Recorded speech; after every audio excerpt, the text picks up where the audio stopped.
Welcome back, everyone, to another deep dive. This time we're going all the way back to 1947, Oh, wow. a year that really set off the whole world's fascination Yeah, with UFOs. for sure. And you've provided me with this collection of declassified FBI documents from Oh. that year, and wow, Yeah, they're fascinating. it's amazing. These reports of these mysterious flying discs Right. just flooded the FBI from all over the country. It was like a Yeah, it was everywhere. tidal wave of sightings. Really was. Some people even claimed that their boats were damaged by falling debris. Oh, wow. Others said they were offered hush money to keep quiet. Oh, my gosh. There are even connections to these tragic plane crashes. Real. So let's unpack what we can learn from these reports. It's amazing to see just how widespread these reports were. This wasn't just a few Yeah. isolated incidents. Yeah. It seemed like everyone was talking about flying saucers. Yeah, I noticed that too, and it really makes me wonder, are we looking at a case of like mass hysteria here, or was something really unusual happening Right. in the skies? Yeah, I think most people trace the whole flying saucer craze Okay. back to a pilot named Kenneth Arnold. Oh, yeah. Back in June of '47, he reported seeing these 9 unusual objects Okay. flying near Mount Rainier, and he said they moved like a saucer if you skip it across the water. And that's where the term came from. That's where the term came from, exactly. So one pilot's observation really sparked this whole cultural phenomenon. It really did. That's incredible. Mm. So I imagine this is what got the FBI involved. Exactly. The Air Force was initially tasked with investigating, Mm-hmm. and they reached out to the FBI for help. Okay. Their main goal was to try to debunk hoaxes Mm-hmm. that involved these like grounded discs Okay. and just try to calm the public anxieties, but things weren't quite so simple. Really? What happened? Well, the documents show some tension between the two agencies. The FBI felt that the Air Force was giving them these like really trivial cases. And they even started looking into whether subversive individuals were behind the sighting. Wait, they were suspicious of subversive individuals. Yeah. Oh. They even looked into science fiction writers as possible instigators. That's kind of amusing in a way, but it really shows you how seriously they were taking all of this. Absolutely. Did they ever find any evidence to support those theories? They didn't. No, nothing turned up on that front. But they did investigate some truly intriguing cases. Okay, like what? I'm ready for the juicy details. Okay, let's start with the Maury Island incident. Okay. A harbor patrolman named Harold Dahl claimed his boat was showered with debris from a disc-shaped object. Damaged by debris, that's wild. Yeah, his son and another man were on board the boat when this happened. Okay, what did the FBI make of his claims? Well, Dahl's story gets even more interesting. He claimed that he was later approached by these mysterious men in black suits who pressured him to keep quiet about the incident. Oh, wow. And they even offered him a fabricated story about his son being safe in Montana if he stayed silent. Wow, this is like straight out of an X-Files episode. It really is. Do we know if the crash was connected to the sighting? You know, that remains a mystery. Okay. But it definitely adds to the intrigue. And what's interesting is that Dahl was actually in contact with Kenneth Arnold during all of this. Oh, wow. Who kind of became a UFO expert Right. at this point. Right. And they even went back to Maury Island with Army officers and supposedly found strange materials on the beach. Oh, really? But the officers immediately confiscated the evidence. Okay, that's suspicious. It Yeah. sounds like a potential cover-up, right? Yeah. Do you think Arnold's early sightings influenced how he viewed the Maury Island incident or even how he investigated it? It's possible. You know, he was already convinced that these flying discs were real. Right. So that might have colored his perception, but let's not jump to conclusions just yet. Okay, fair enough. There are plenty more cases to examine. Okay, what else do we have? Let's jump over to Twin Falls, Idaho. Okay. AC. Uri and his 2 sons reported a disc-shaped object flying low through a canyon. Okay. And they claimed it caused trees to spin around on top as if they were in a vacuum. Spinning trees, that's a new one. Yeah, and they also described a deafening roar, Oh, wow. similar to a motor truck. So we've got damaged boats, spinning trees, mysterious men in black, Right. a possible cover-up. Yeah, And these are just a few of the cases the FBI tackled. just a few. So are all of these sightings unexplainable? Not quite. The FBI did manage to debunk some of the reports, for example. Okay. N.A. Nichols in Seattle reported a big ball reflecting light with a purplish tinge. Okay. Well, it turns out it was most likely a weather balloon reflecting sunlight. Ah, so sometimes a UFO is just a weather balloon. Exactly. It makes you wonder how many other sightings could be explained away like that. Right. It really makes you Yeah, think. And it reminds us not to always jump to extraordinary conclusions. absolutely. So we've got unexplained events, Yes. possible cover-ups, Uh-huh. and now a healthy dose of misidentification. Right. What can we take away from all of this? I think it's a great reminder that context is everything. Yeah. Imagine seeing something in the sky you can't explain back in 1947. Right. You'd probably be terrified, For sure. fascinated, and eager to find answers. Absolutely. And these documents highlight just how much uncertainty surrounded these sightings. Yeah, I can only imagine. Were there any specific trends or patterns that you noticed across these cases? Did the types of sightings or the FBI's response change over time? That's a great question, and one we'll explore more deeply in the next part of our deep dive. Okay. We'll examine even more intriguing cases and see if we can draw any larger conclusions Okay. about the nature of these sightings and the official response to them. This is already so fascinating. I can't wait to dive into more of these cases. What do you have in store for us next? We'll be looking at reports that defied explanation, cases that challenged the FBI's attempts to debunk, and those that left investigators scratching their heads. Oh, okay. We'll explore incidents involving potential government cover-ups, strange materials, and encounters that seem to defy logic. Sounds like we're in for another wild ride. Listeners, join us for part 2, where we'll continue to explore the mysteries of 1947 and ask the age-old question, are we alone in the universe? Welcome back to our deep dive into the FBI's 1947 UFO files. Yeah. In part 1, we explored some of the more well-known incidents, like the Maury Island case. Right? Now I'm really eager to uncover more of these unexplained encounters. Okay. What other bizarre cases did you find? Well, one case that really stands out took place in Birmingham, Alabama. Okay. In July of 47, Mm-hmm. the city was bombarded with reports of flying discs. Really? People were calling the local newspaper, Oh, wow. the Birmingham Age-Herald, Okay. with all these descriptions of strange objects darting across the sky. So this wasn't just a few isolated reports. It sounds like it was a mass event. Yeah, it really was. What kinds of details were people reporting? The descriptions were all over the place. Oh, Some claimed these objects were enormous, okay. while others described them as small. Hmm? Some said they were moving at incredible speeds, while others said they seemed to hover silently. That's strange. It makes me wonder if there were multiple phenomena happening simultaneously, Right. or if maybe people's perceptions were just skewed by the whole growing flying saucer craze. That's possible. Did the FBI ever determine what was going on in Birmingham? Unfortunately, these files don't really offer a definitive answer. Okay. Like a lot of cases from that era, the Birmingham sightings, they remain a mystery. Okay, so another mystery for the books. Right. But that doesn't mean that all cases were unexplained. Right. Some, as we discussed, turned out to be misidentified objects, Exactly. like the weather balloon in Seattle. Uh-huh. Are there any other examples of the FBI kind of debunking these sightings? There are a few.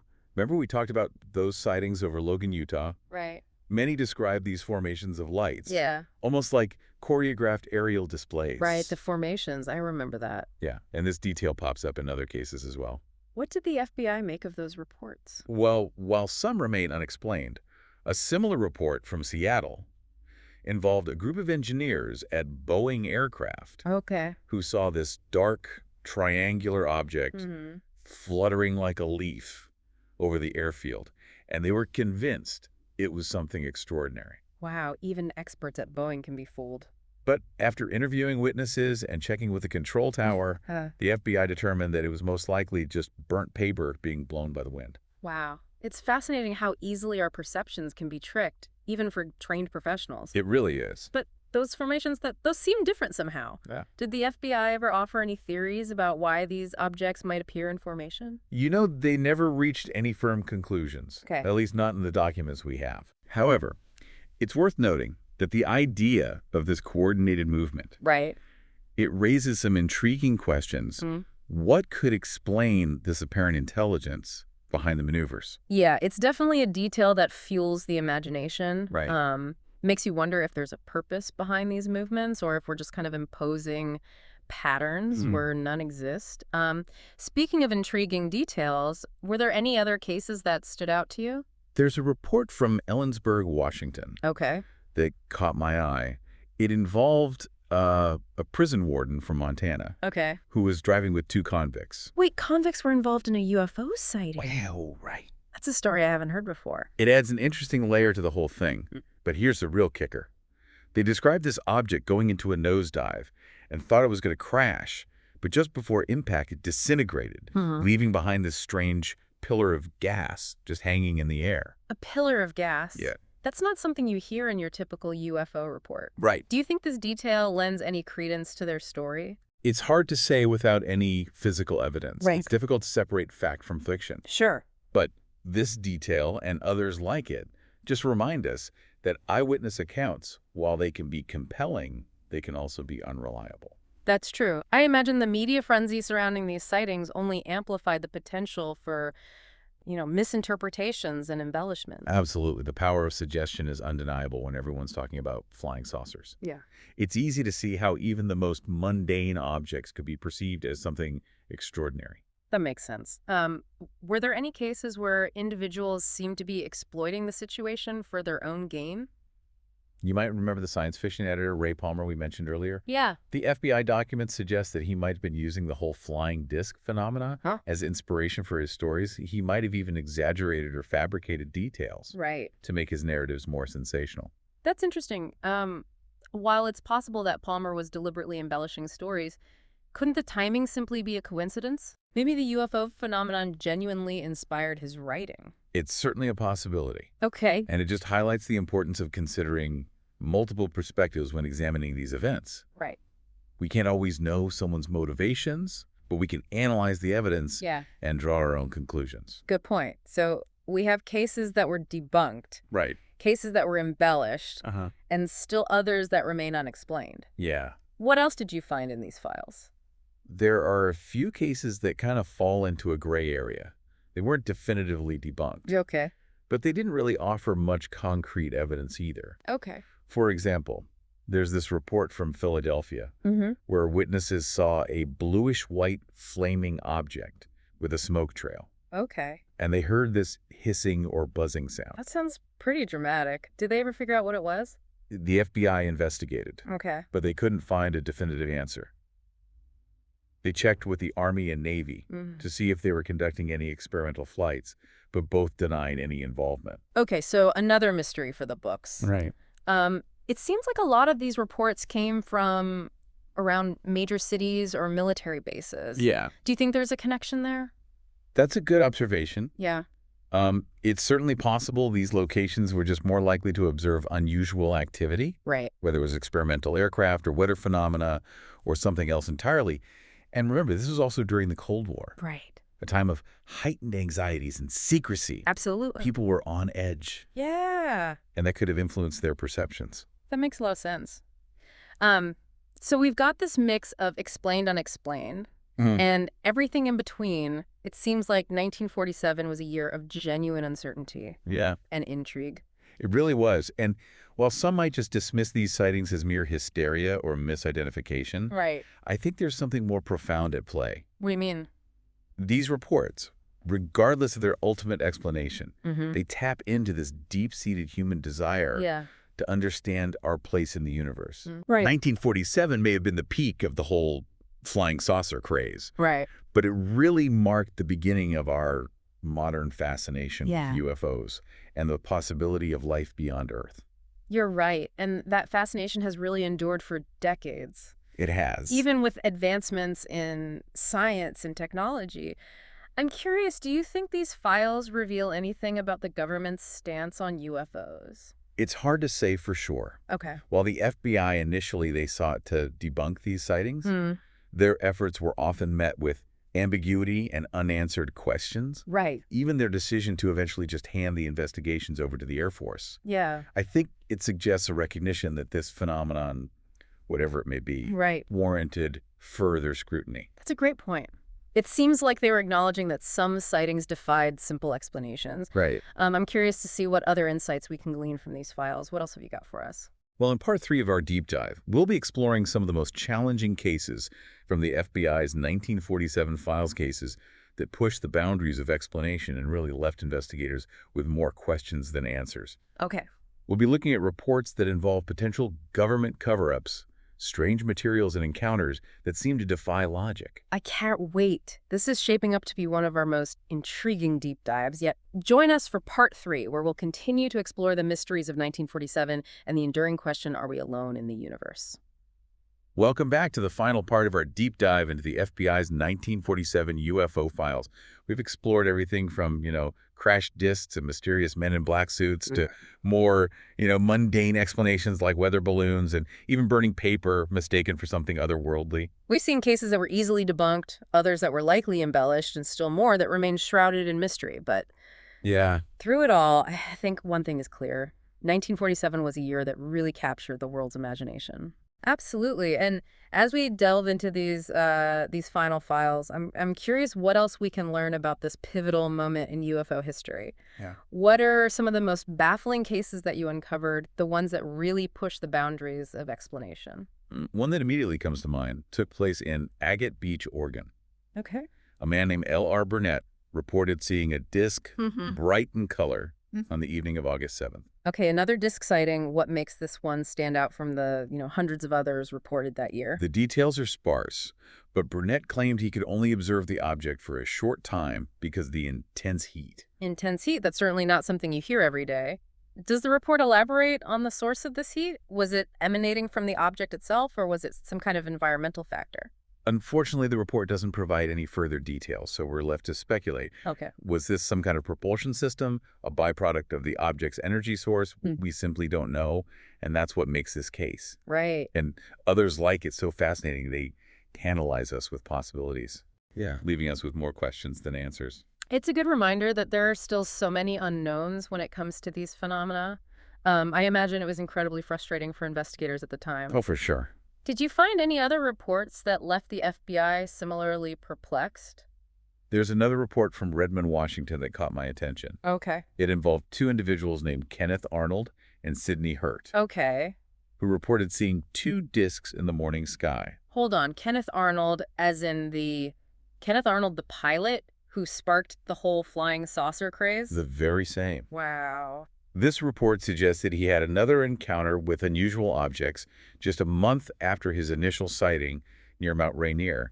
And this time he wasn't alone. Okay. He had a witness to corroborate his story. That's pretty significant. It makes you wonder if he was simply prone to misidentifying objects or if there was something truly unique happening in the skies above Washington State at that time. It's a question that's difficult to answer definitively, but it does add another layer to the whole phenomenon. Even the man who gave us the term flying saucer continued to see things he couldn't explain. Right. Speaking of unexplained phenomena, you mentioned earlier that some cases hinted at possible government cover-ups. What can you tell us about that? Well, the Mary Island incident we discussed earlier offers some compelling evidence. Okay. You'll recall Harold Dahl, the harbor patrolman, who claimed his boat was damaged by debris falling from a disc-shaped object. Right. The case with the mysterious men in black suits and the two Army intelligence officers who died in a plane crash shortly after meeting with Dahl. What else did you uncover about this incident? Dahl claimed that he collected some of the debris and sent it to his superiors. Okay. He even traveled to Tacoma to meet with those two Army intelligence officers to discuss the event. However, according to Dahl, during that meeting, another man appeared and tried to pressure him into dropping the whole story. Oh, wow. Even offering to fabricate a story about his son being found safe and sound in Montana. Wow, that's some serious pressure, especially considering the men in black suits who visited him earlier. It certainly sounds like someone was trying to cover something up. That's certainly one interpretation. And then there's the fact that the two officers Dahl met with died in that plane crash soon afterward. Right. It's hard not to see a connection, though we can't definitively say whether their deaths were related to the Mary Island investigation. It's all very suspicious. Do the files offer any clues about who this mysterious man might have been or what his motivations were? Unfortunately, no. His identity, like many details surrounding this case, remains unknown. But it's clear that someone was taking a keen interest in Dahl's story, going to great lengths to silence him. Do you think the fact that Dahl and Arnold joined forces to investigate further contributed to this pressure? It's possible. Remember, they went back to Mary Island with Army officers and supposedly found unusual materials. Right. But the officers confiscated the evidence. Right, adding another layer of secrecy to the whole affair. It's almost like something out of a spy novel, do you think? This alleged cover-up and the lengths to which someone went to silence Doll speaks to the potential significance of these sightings. It's certainly suggestive, isn't it? If these sightings were nothing more than misidentifications or hoaxes, why go to such extreme measures? Right. To control the narrative, it suggests that perhaps there was something more to these events than meets the eye. It's definitely food for thought. So we have unexplained sightings, hints of government cover-ups, and compelling eyewitness accounts. Where does that leave us? What can we ultimately conclude about the UFO phenomenon in 1947 based on these declassified FBI files? These files offer a glimpse into a time when the world was grappling with the unknown. Yeah. People were seeing things in the sky that they couldn't explain, and it sparked a wave of fear, fascination, and speculation that continues to this day. The files themselves don't provide definitive answers, Yeah. but they do raise important questions. Were these sightings simply misidentified objects, natural phenomena, or the result of Cold War anxieties, or was there something more to them, something truly extraordinary?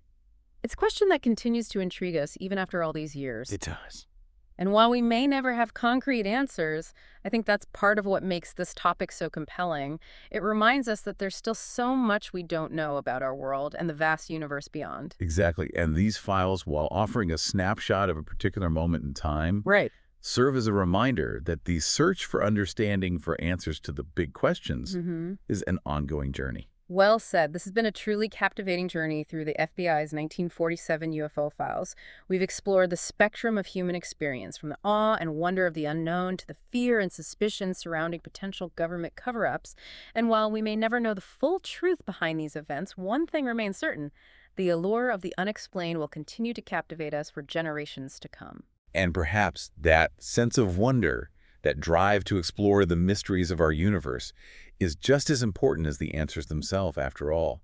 It's the questions that keep us searching, keep us looking up at the stars and wondering what else might be out there. Thank you for joining us on this incredible deep dive into the FBI's 1947 UFO files. We hope you've enjoyed exploring these fascinating cases with us. Until next time, keep questioning, keep exploring, and keep looking up.